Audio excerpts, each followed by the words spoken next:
My name is Matt Cooper, and I am the content and creative manager here at Champ School. I'm also the owner of Legion Motor Track Days out here in Colorado. And crashing undoubtedly sucks. Just ask any rider, whether you're a brand new rider and you've tipped your bike over in the parking lot, or you're the likes of Marc Marquez or Jorge Martin.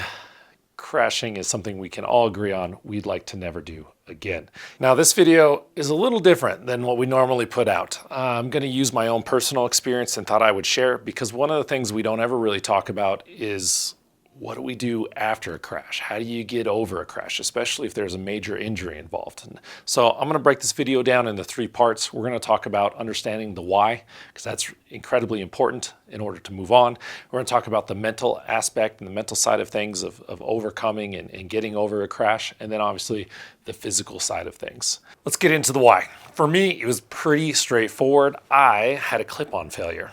One of these 2 bolts came loose. It was just finger tight. And as you can see here, I run my bars pretty flush as I'm a bigger guy. I'm 6'2", 225 pounds. I have a pretty long wingspan there.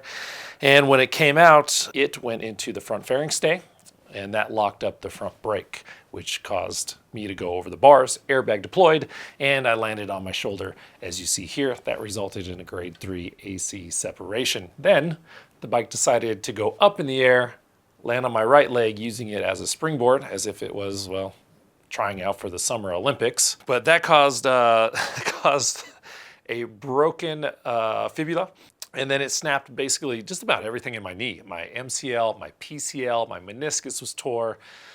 It was pretty rough. And then to make matters worse, when the tire hit my calf, my leg there, I mean, it smacked it against the pavement, essentially just causing my calf to explode. And that in itself was probably the worst of all of it. And if you're squeamish and not good with kind of icky stuff, fast forward the next couple seconds. Otherwise, here's a little timeline of how that wound ended up looking. It was crazy because I thought it was road rash, but it wasn't. It was just my cells just kind of burst and letting out all of that fluid. So for me, the why was pretty straightforward. But then I had to back it up and think, okay, well, why did this happen? It wasn't just a failure. It wasn't like it snapped or anything like that, so I couldn't blame it on the brand or something. I looked and said, okay, well, were the bolts tightened to spec? Well, they were, I believe so. They were marked even, but were they Loctite?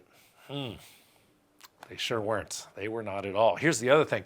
Where this clip-on sits, like most of yours, if you have a super sport bike, the brake reservoir kind of sits right over where these bolts are. So even though they were marked, I wouldn't have seen it anyways if they'd gotten a little bit loose. And in my mind, I thought, okay, well, if they were loose, it would have twisted, maybe it pulled, give me some type of signal or sign beforehand, and that didn't happen. So I did what any of you would have done, and I went to the source, to the mechanic, to the person who built the bike, and I had a one-way conversation with him. Hey man, what an idiot. Why would you not Loctite the bolts? Are you kidding me? Dude, we're done. It's over. You're never working on my bike again. Matter of fact, you're fired. Now, harsh you may say, a little bit, and I forgave myself. And as you can see here, as I'm having to rebuild this thing, I rehired myself, as, you know, good work is hard to find. And also, I'm cheap and bikes are expensive. Now, here's the thing. At the school, we tie crashing back to 7 reasons, and we talk about this throughout the curriculum. So, and I'll cover them just real briefly here. Number 1 being a lack or loss of focus, which kind of applied to me in this situation. Number 2, abruptness. Number 3 being cold tires, which almost everybody I know has crashed from this, including myself, and every instructor here at our school has fell victim to cold tires. Number 4 is rushing corner entries. Number 5, repeating mistakes. And then the last 2 that we cover is being overconfident and not adjusting to change, right? So I won't get into all of them, as all of those are going to kind of apply differently to maybe your crash or your scenario and situation. But for me, it kind of was a lack of focus on my part, to be honest. I religiously go through and I touch hard parts on my bike, everything from the clip-ons, brake levers, to front fork axle, the rear axle, all this stuff I put hands on, not only in between sessions, but every time before I ride. And for me, I didn't think that was something to check, to be honest with you. So I thought, you know, if it was loose, I would get some kind of signal, or it would just turn when I twisted the throttle. So kind of an oversight on my part. Your reasoning why might be completely different. Now, here's the thing. If you don't know why and you have a video of your crash, you can always send it in to us and we'll walk you through it. We'll go through it and kind of see what happened. A lot of people will post these on social media and ask for help, and there's nothing necessarily wrong with that because we see it all the time. However, out of 100 answers, maybe 2 are right. The other 98 are all over the place. And here's the thing, you don't know of those 100 riders, what's their experience, how long they've been riding, do they even ride, or are they just taking a shot in the dark? You just don't know. And you can be left even more confused and still not sure exactly why it is that you crashed. All right. So like I said, if you're not sure, reach out, get with somebody. If it's not us, get with somebody that you know is either a professional rider, a coach, or somebody with a lot of experience and fully understands the dynamics and the engineering and how to actually ride the motorcycle. And they should be able to help you out. All right. Next, we're going to get into the mental aspect.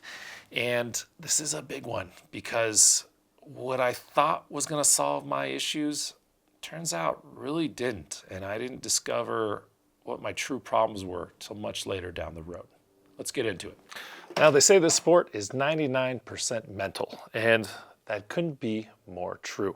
See, after a crash, your brain links riding with danger. This is just kind of basic neuroscience, right? Your brain's wired to protect you, not necessarily make you faster. So for me, a couple things. I knew while I was laid up in bed that I was going to have some type of mental roadblock, and I was trying to figure out, what is that going to be? What is that going to look like? And I immediately came to the conclusion that, well, getting back on a super sport and having to deal with clip-ons was going to be my main issue. Now, and I just knew that I was probably going to end up playing the what if game, right? What if this comes loose? What if I didn't tighten the bolts enough? What if I over tightened them? What if, right? And I wasn't sure exactly how I was going to overcome that, and not only that, I wasn't sure, am I even going to be able to come back to a super sport bike, especially with all the injuries? Am I going to be uncomfortable? All these things floating around in my head, right? And I was nowhere near getting back on the bike yet. I was still up in bed, still recovering, looking at knee surgery, all these things. And so I thought, well, how am I gonna fix this? How am I gonna overcome this?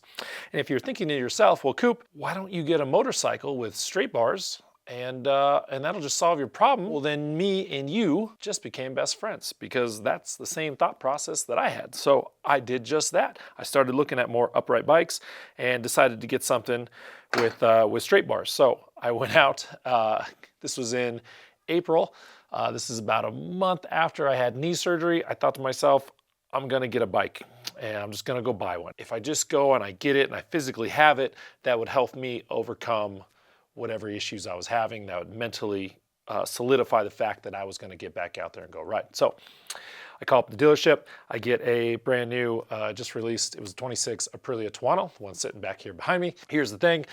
I wasn't even supposed to be driving yet. And I wasn't even walking yet. I was still in a full-on leg brace, still using a wheelchair, crutches, everything, right? So I hadn't told my wife yet that I was gonna buy a bike, but when I got home, I needed help unloading it, so I had to break the news to her, to which her response was, "Are you freaking kidding me? You can't even walk, let alone ride." Let me see. Now, she was completely right. A bit of an idiot, and I jumped the gun a bit. But like I said, I felt like buying this motorcycle just solidified the fact that I was getting back on the bike, and that was going to help me mentally get over whatever I was going to deal with. But in true man fashion, what was really happening is I was just kind of sweeping my true problems under the rug. And this was just a crutch, so to speak. This really didn't solve my issues. I was just kind of trying to ride around it rather than dealing with the issues straight on, as I would come to learn later down the road. But I didn't know that just yet. I just thought, straight bars, Tuono, problem solved, no more clip-ons, I'm good to go. So we'll come back to the mental side of things a little bit later. Hey, Coop, is that your ride over there? Yeah, sure is, Kevin. So let's talk about the physical side of things. For me, obviously, a lot of injuries, and maybe you had an injury with your thing, and we won't get into exactly my recovery with the knee and the injury and all that kind of stuff, as there's plenty of videos out there for, torn ACLs, MCLs, even shoulder injuries. I will just briefly pause and say, because an injury in the shoulder and collarbone is pretty common in motorcycling, mine being that it was a tear and not a break, I didn't require surgery. I could have. My orthos were like, hey, if you don't like the way it looks, we can anchor it down basically. But otherwise, your recovery time is going to be much quicker without surgery. So that was a plus. And honestly, of the injuries I had, this was the least of my worries. I mean, I had full mobility from day one. Obviously, it was very sore. But with all the pain meds and everything I was on, honestly, I didn't even notice it for quite a while. And even today, I've had zero issues with it. I mean, other than some soreness once in a while if I sleep on it wrong, certain exercises, right, get a little fatigued easier. I could do probably about 50 push-ups before this shoulder I really start to feel it. Some of the strength is not the same, but those are all things I can work towards. So if this is an injury that you're facing or you've had, you're going to be okay. One of the things I was worried about too was, hey, if I jump back on, a bike, what is that going to be like, especially in hard braking zones, especially on like a bigger bike, a 1000 or something like that, heavy on the brakes, all that force in your arms and your shoulder. And I have not noticed any issues or any problems. Now, if you've broken your collarbone and you have had to have surgery, that might be a completely different scenario, because in my opinion, that probably is worse than just a tear, right? So just want to briefly touch on that. Physically, sure, I knew I was going to get back on the bike. I had goals in terms of, where I wanted to be and getting back to walking, just everyday life and stuff like that. I really needed something else, something tangible, but I wasn't sure what it is. And it wasn't until probably 4 months after my injury and a few months after surgery, I was in one of our Champ School management meetings where Chris Paris, our lead instructor and our president, was talking about signing up for this race. And he was getting all the guys on board, and he was talking about it was this Tour de Tucson. It was a cycling race, and I was like, what the heck is that? A cycling race, And I'll pause here because at the time, part of my PT was going to the gym and getting on a stationary bike and getting that movement in my leg. So it started with, 5 minutes a day. And then eventually every day I was just doing 20 minutes of cycling. And it felt so good, because you have to think, I wasn't able to really put any weight on my leg. I wasn't doing squats or anything like that yet. So being able to move and get that movement going was really starting to move that fluid in my leg, and it felt incredible. I really enjoyed it. However, I want to point out, I've never cycled a day in my life, ever. Sure, as a kid, I rode BMX. I'm sure I had a 10-speed mountain bike at some point, but actually road cycling, not for me. Never been into it. Matter of fact, if you're watching this, you're probably one of two people. You're either a cyclist, good for you, or B, you're like me, you can't stand cyclists. I could sit here and bitch and moan about cyclists all day long, taking up, 3 abreast, taking up the whole lane, never riding in the bike lane. Cyclists, right? And I'll leave it at that. So for me, cycling has never been in the picture at all. But listening to Chris talk about this race, and being the fact that I was enjoying stationary bike riding, I thought to myself, this sounds like just the thing I need that would motivate me, and it's a goal. And it was a good 6-7 months out. So I thought, I got plenty of time. Now, looking back at this, how I equated riding a stationary bike at the gym for 20 minutes, which equates to about 5 miles, to doing a century ride, which was the El Tour de Tucson, is 102 miles in the desert. I'm not really sure. I have no idea. But I clicked on it, I registered, boom, I was committed. Now to find a bike. Now, first things first, I go online to look for a bike. And I'm immediately met with the prices, and I am sticker shocked, to say the least. And since I don't know anything about road cycling, I think I was a bit flabbergasted at how much these bikes are. I mean, we're talking $6, $8, $10, $12, $15, $20,000 plus for a road cycling bike. Not electric, not with a motor in it, just something you have to pedal and power yourself. And I don't know if bikes were maybe always expensive. I have no idea. Maybe they've always been priced like this, but I couldn't believe how much they were. So after scrolling for quite a bit, I feel a little disheartened, and I'm like, shoot, man, this is more than what I'm willing to pay. I mean, I just couldn't fathom paying that much money for a bicycle. I mean, that's a new motorcycle. That's 2 minis here, and a ton of fun. Me and a homie going out mini bike racing for a whole season for the same price. I mean, that's tires for a season at club racing level. So I get offline. I'm like, shoot, okay. Maybe I could just rent one. I could show up, I just rent a bike for the day. I mean, and I could just do the stationary bike thing up until it's time to do the race. Now, as I'm looking, this is in May. This race happens in November. So I got a little bit of time. So I'm like, I'll just work on the stationary bike. I'll rent a bike, show up, knock this thing out the park. Now, hindsight being 2020, which it always is, I am so glad I didn't do this because it wouldn't have worked out. So as I ask online, I'm asking friends, I'm asking some of my buddies that ride, and they're like, dude, don't do that. It's not going to work out. And so I'm feeling a bit defeated because I'm just not willing to spend this kind of money. And here's the thing, and I hate to admit this, I really do. It pains me to say this, but cycling and getting into motorcycling are pretty parallel with each other, right? Like the initial costs, you think to yourself, well, motorcycling's cheap, I'm gonna save on gas. And then you get into it and you're like, wow, this is actually kind of pricey initially. Same with cycling. You're like, oh, it's a bike, it's good for the environment, I'm gonna save. And then you realize this too is also ridiculously expensive. So as I pout and I cry and I moan and I'm like, oh, and I get off the internet for a while, and a couple weeks go by, and of course now my feed is now filled, right? Meta, Google has now learned that this is what I'm looking for, so of course it's just shoving it down my throat. Everything, everywhere is just cycling. And if you don't realize this already, your favorite racers or motorsports guys and girls, they cycle as well. They all do. They all cycle. And now that's all I'm seeing in my feed. So one evening, I'm laying in bed, scrolling along endlessly in the middle of the night, and I come across Maverick Viñals' page. And of course, he is gifted a bike or sponsored whatever by this company called Canyon. They give him this bike, and of course now I've seen so many bikes. I'm now looking at all this stuff, and I'm like, that's a good looking bike. So I go down this deep hole of this particular company and this bike, and I end up on their website. And long story short, they're a direct from factory to your doorstep basically. And I find a bike. Everybody said go carbon fiber, get an endurance bike. I found a price point at which I was willing to swallow, and yeah, I clicked order. Showed up 3 days later. Here it is.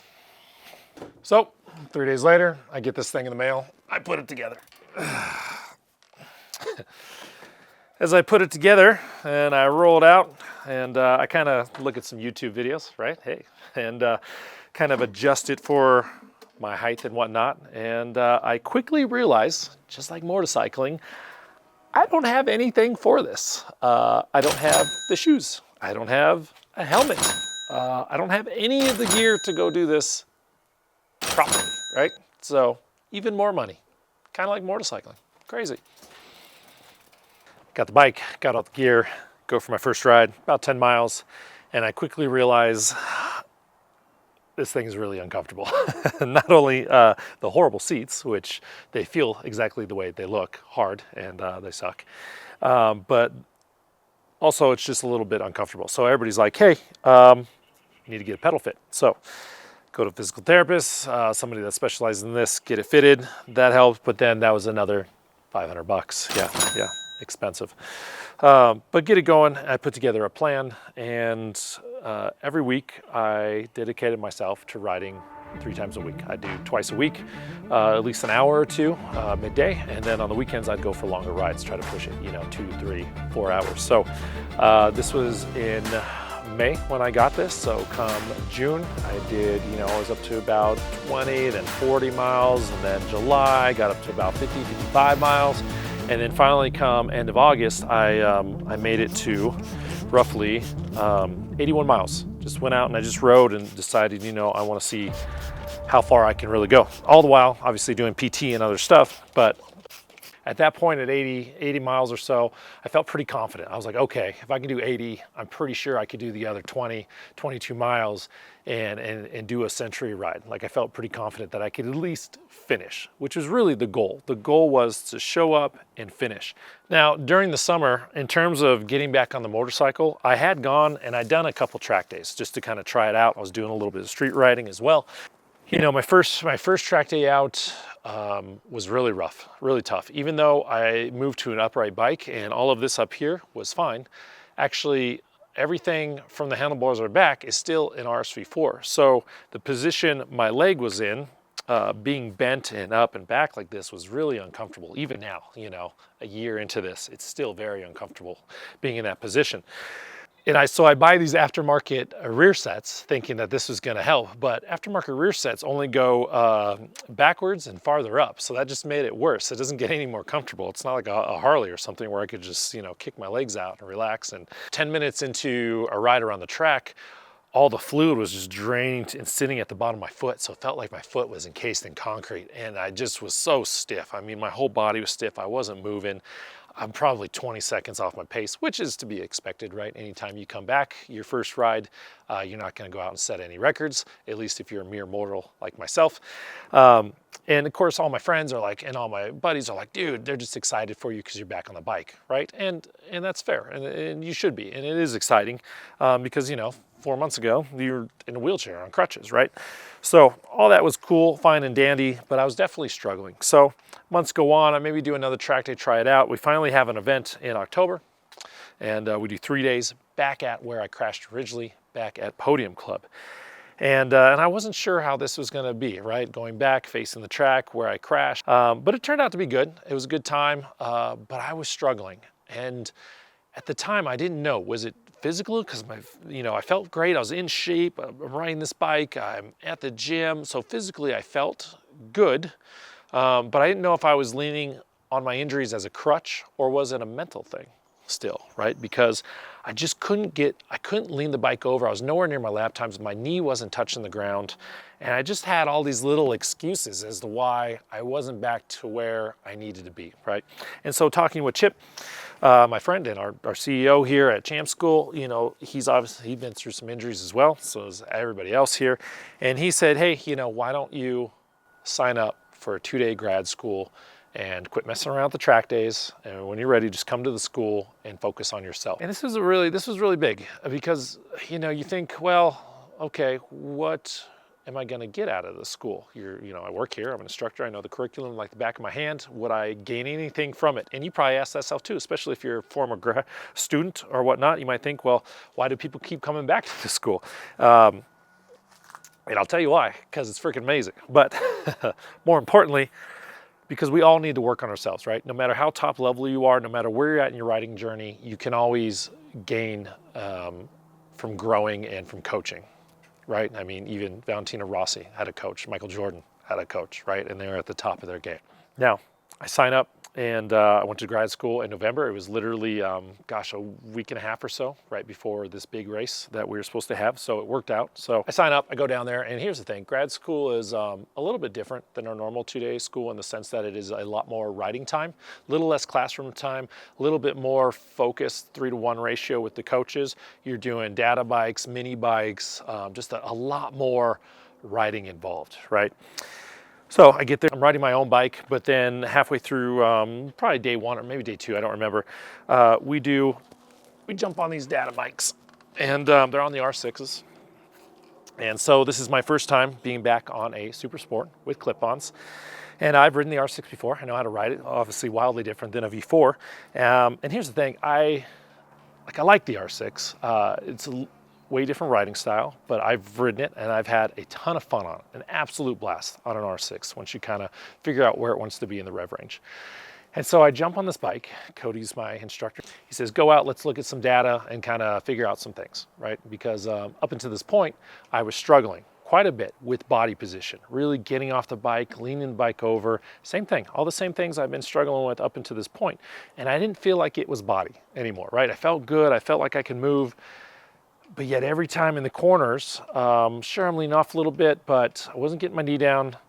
And I was really struggling a bit with, overlapping some throttle, some brakes, and just kind of some coasting and stuff like that. So jump on this data bike, I go out, and the first session is a complete and utter disaster.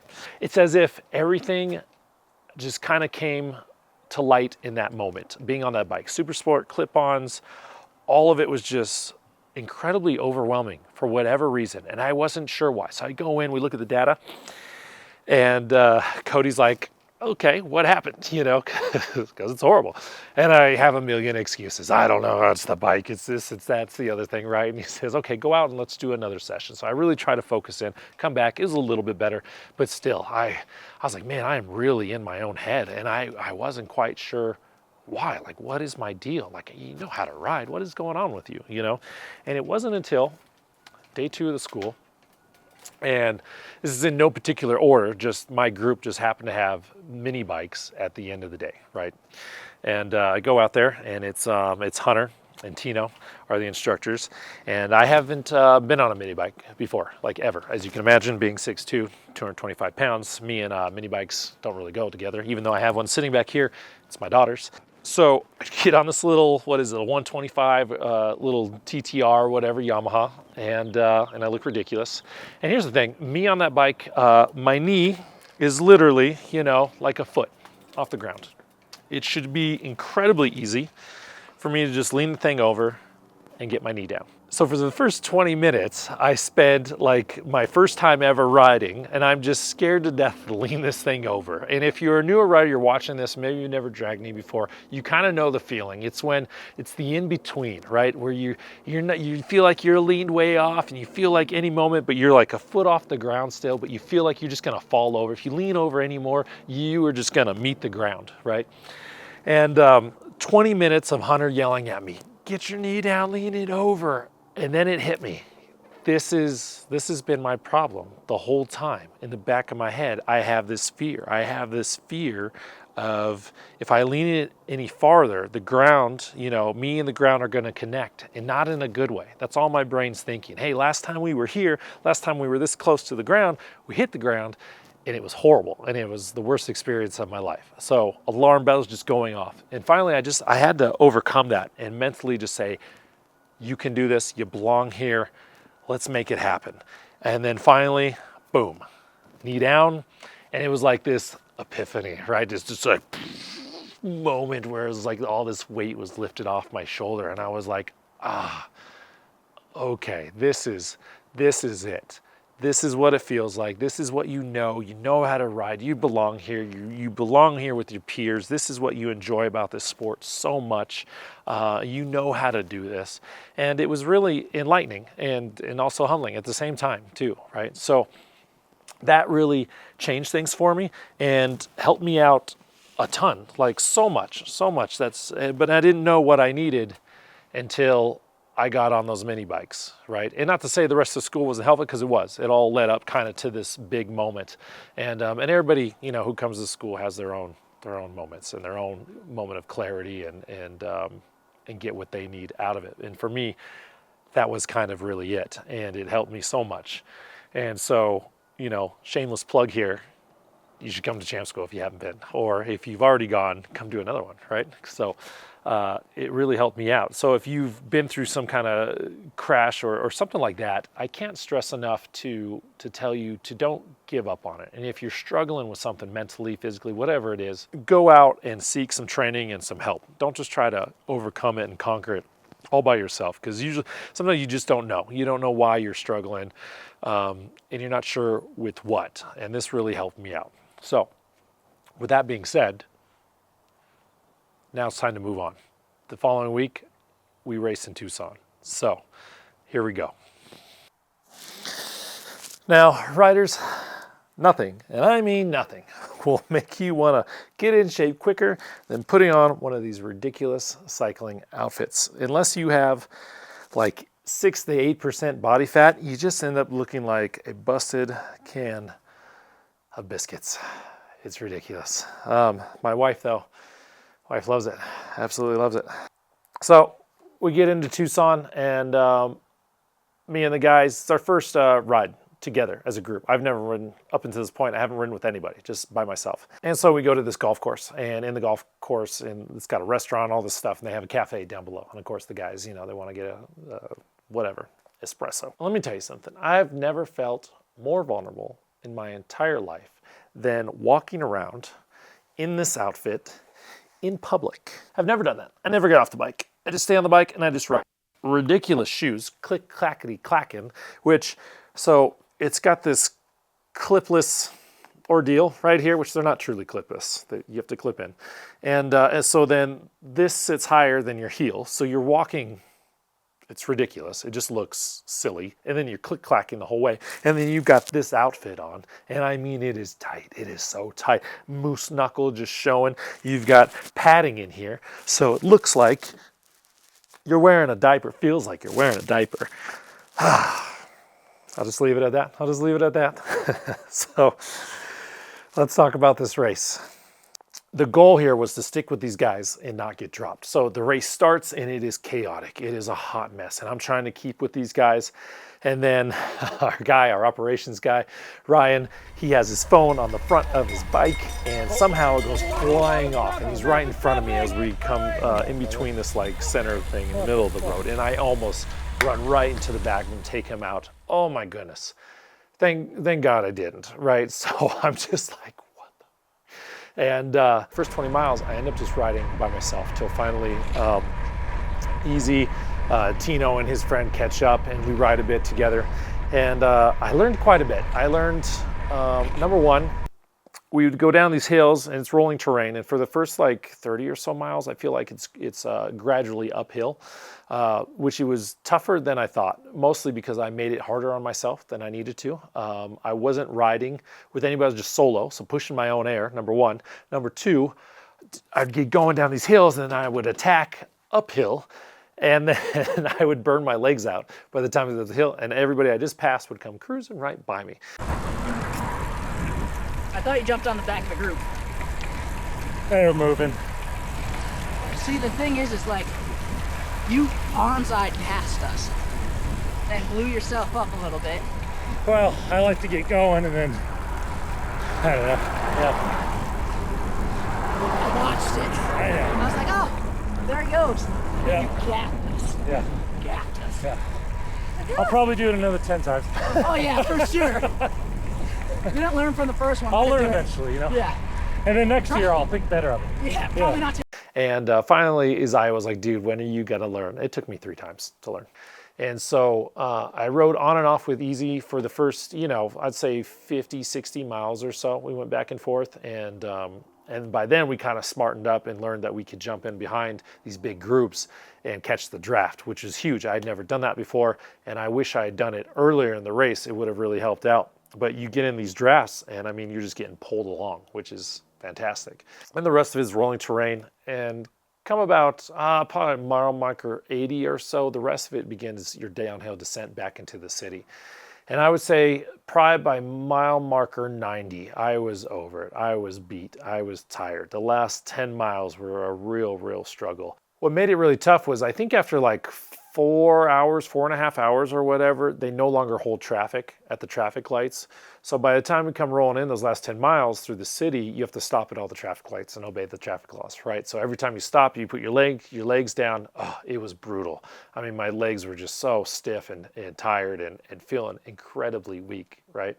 And so those last 10 miles couldn't come soon enough. And it felt like it just dragged on and on and on. Oh my goodness. I mean, I was counting down the miles. And but finally made it, did it.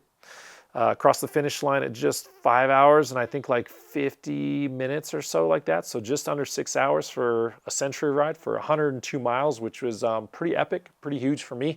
Mission accomplished. I wasn't last in our group, so there's that. I certainly wasn't first. I think like Hunter finished like some ridiculous amount of time, 4.5 hours or something like that. After I was down, I mean, I was covered in just sweat and salt, and I didn't want to look at a road bike for probably a good 2 months after I did that. But it was I felt incredibly accomplished, and overall, it was a really good experience. And would I do it again? Absolutely. The goal this year is to hopefully do it, one, with the whole team, and two, do it right around that 5 hour mark. So I think that's a pretty good goal for myself. So would I consider myself a cyclist? Nah, you know, I don't want to say it, but I guess so, you know, even though I still don't like cyclists, but here we are. I dig it. It is what it is, you know. Can't stop now. I've already bought all the crap, so I just got to stick with it and keep it going. And I do enjoy it. I just think I don't enjoy it with other people outside of, you know, our team. So that is that. That's all I got. Hopefully this video helped you out. And just to recap, figure out the why, right? Be honest with yourself, whether it was your fault, mechanical, or, you know, something out of your control. You know, you got to know why you crashed. The mental aspect is huge. It was huge for me, and it took me having to come back to the school to figure out what my problem really was. And so my advice for you there, if you're struggling mentally, you know, get with the school, get with the program, get with the coach. So talk it through, work it out, and figure out, you know, what you're really struggling with as a rider. Don't give up on it, because I see so many riders that are like, I'm just over it. This isn't for me, or they want to quit, especially after a big incident or an accident. You know, that you can easily decide, I don't want to do this anymore. And that really comes down to, you know, where you're at in your life and what makes the most sense for you. But I would highly suggest, you know, if you're struggling or thinking of giving up on this, come out to the school, give it a second shot, right? And then finally, physical. You know, set yourself a goal. It doesn't have to be getting back on the motorcycle. Set yourself some type of goal and go out and chase it and try something new. Who knows? You might get into it, like me, cycling. Who would have thought it? So off I go. Till next time, folks.